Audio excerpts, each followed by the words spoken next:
Dénommée Africa View, l'usine de fabrication de panneaux de particules de bois inaugurée le 30 janvier par le président Ali Bongo va augmenter à hauteur de 90% le taux d'utilisation du bois exploité au sein de la zone d'Uncock à 27 km de Libreville et par ricochet réduire le gaspillage. Ceci passera par la valorisation des déchets issus du processus de transformation du bois autrefois brûlé, une volonté de concilier le développement industriel, la gestion durable des ressources naturelles et le respect des engagements environnementaux et climatiques à l'échelle nationale et internationale. En prime, entre 750 et 1000 emplois seront créés pour les Gabonais rien qu'en 2023. Cette usine de fabrication de panneaux de particules de bois est le dernier maillon de la stratégie visionnaire initiée dès 2010 par le président Ali Bongo Ondimba avec la décision historique d'interdire l'exportation de grumes afin de favoriser l'essor d'une industrie du bois durable,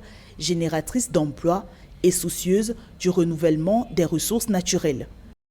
Signe de l'importance de l'événement, c'est en présence de son homologue togolais, Faure Gnassingbé, présent au Gabon dans le cadre d'une visite de 48 heures, que le président gabonais Ali Bongo Ondimba a inauguré cette usine de fabrication de panneaux de particules de bois, la toute première en Afrique centrale. Africa View est dotée d'une capacité de consommation de rebut de bois d'environ 400 tonnes par jour pour une production de 8750 m3 de panneaux par mois et un volume de 105 000 m3 par an d'exportation de panneaux de particules.